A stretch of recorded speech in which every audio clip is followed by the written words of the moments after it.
Esiet sveicināti, cienījamie hokeja līdzjutēji. TV6 uzsāk tiešo translāciju no Vīnes, Austrijā, kur otro dienu pēc kārtas Latvijas valstsvienība aizvadīs pārbaudas spēli ar Austrijas izlasi. Mareks Mitens, skatīsimies, kā arī viņa karjera attīstīsies tālāk pēc šādas labas sezonas, protams, un arī gaidām pasaules čempionāta kontekstā, kāda būs viņa situācija. Pagājušo sezonu viņš klāt no 11 spēles aizvadīja, vēl pirms tam tad Ziemeļamerikā, kā tu minēji, un Richter vienā uzbrucēja trīniekā nomināli otrajā. Austrijas izlasē tas spēcīgs metiens iepratiem vārtiem un neizdodas Mitenam arī ript. Secības tad jābūt Laukmāra Golovkova meklēm un Riharda Bokārta tēls tukšiem vārtiem izspēlēts un nesekmējas ar uzbrukumu noslēgumu. Ļumāte ir iespēja pacīnīties par ripas kontroli, bet ne te iespēja tagad pretējā virzienā. Austrijas izlasē 3-2 situācija metiens pāri vārtiem. Ripas kontroli Latvijas izlasē. Rihards Bokārts. Atstāja arī pa aizsargām. Labi piespēle uz vārtu priekšu, un tur no tūs distances neizdodas noslēgt rezultīvu šo uzbrukumu. 23. gada turnīrā 4 piespēles bija Gustavam Ozoliem. Te no priekšas lieliska epizode. Tiešo uzbrukumu šodien redzējām jau nedaudz pārkārtojušies ar Austrijas izlases spēlētāji. Te no vārtu priekšas ripu joprojām nē, tagad tā ir piespiesti 2 vārtus Latvijas izlases guva otrajā periodā.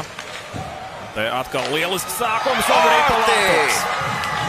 Rezultāts stāvo 1-0 Latvijas izlases labā un otrā perioda otrās minūtes pašā ievadā Gars Golovkovs ir tās, kurš liek punktu. Labs arī grups sanāca Latvijas izlasē. Atkārtotais uzbrukums un te laba piespēle gar vārtu priekšu un Golovkovam bija tikai jāpaceļ ripa pietiekam augstu pār kā aizsargam. Pat nē, tur bija vairāk brīvās vietas. Konkrētajā situācijā uzreiz tādas situācijas nav bijušas laikam. Nu, gan jau. Gan jau, bet jā. Un te no tos distances bīstam epizodi pie Mitena Martina. Mitens tiek pie ripas klāt un piespiedīs to pie ledus. Veikti izskatās, ka viens spēlētājs tikai nomainies vai 2. Bet tagad labi iespēja no vārtu priekšā, smediens un dunelis kontakts arī pie vārds ar klāt bija Klaus Veinbergs. Un ievēlāk Austrija. Diezgan ātri viņi ir no zonas tiek iztītā un te ir skats, kā mazāk mēs pie viena neveiksmīga epizode. Andrij Ravīnskis nespēja ieraidīt ripu vārtos. Te izdodas uzvarēs krasņiem iemetienu un te no distances piespēl tuvāk pie vārtiem. Un noslēgumā garām ripa aizmest Niklasam Izaram nesekmējas.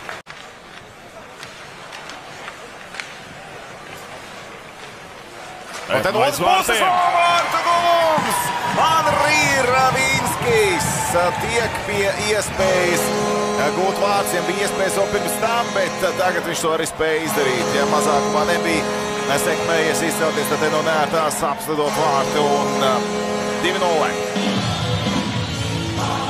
Skatāmies vēlreiz te iespēlēt ripu vārtu priekšā. Ravīnskis izvēlās slidot apkārt vārtiem.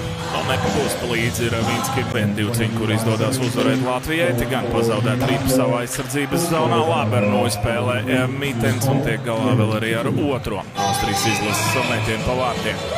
Tagad 20 minūtes vēl pamatlaikā.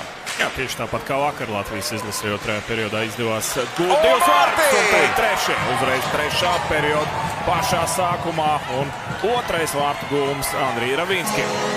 Andrij Ravīnskis rezultatīvs Somijā, vai nu tas būtu mestis vai arī augstākā līga un arī Latvijas izlasē viņām tagad 2 vārtu hokeja spēle. Izcīnīto pozīciju vārtu priekšā Ravīnskis.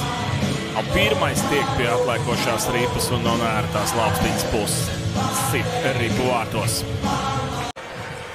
Neizdodas šajā uzbrukumā aizķerties uzbrukuma zonā. Te piespēle uz vārtu priekšā atsit Mitens un tālāk jau arī piespiež ripu pie ledus Latvijas izlases vārdsargs.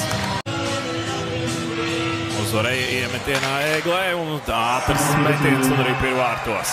Rihards Bokārts. Ne tikai pirmais punkts, bet pirmie vārti arī viņam kopš oktobra. 4-0. Ļoti ātri sakārto vārtu gūmu šajā skaitliskajā vairākumā.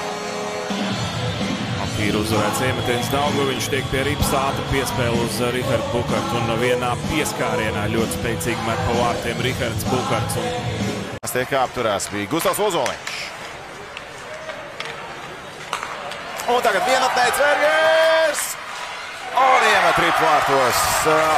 Austrijas komanda gūst vārds un atkal tas ir Cvergers. Un jau iepriekš viņam bija tās tālās piespēles, kas tika adresēts jau šodien. Tās nebija sekmīgas. Vakar, negluži līdzīgā, bet uz šādu virzienu arī tendēts uzbrukums bija sekmīgs. Te bija vairāk vietas Cvergēm nekā vakardienas vārtu gūmā. Meistarīgi Cvergers nospēlē. Tas ir labākais Austrijas izlases spēlētājs šajā izlases modelī. Līdz galam aizsardzībā tagad Rietā pret trim. Sastāvs ar aizsardzībā Latvijai tagad. Apslidot vārtu no distances mētiens. Mītens arī pagūda pamanīt mētienu izpildīšanas brīdi. Burkmānā neērtās uz ārto. Viņš atbruņots. Skaisti nospēlē Kaspars Daugaviņš. Arī publikai tas patika. Tagad Daugaviņš ievelk ripu zonā. Iespēlē ar priekšā Ravīckis. Ceļās hat-trick, tomēr nē. Pārliecinošs pamatlaiks bija vadībā Latvija ar 4-0. Vienas vārds atguva Austrija. Trešajā trešdaļā tas bija Cvergers, aizskrienot vienatnē, bet kopumā ļoti stabils sniegums Latvijas izlases izpildījumā. 4-1 izcīnīts panākums. Un Georgs Golovkovs spēles pirmos vārds.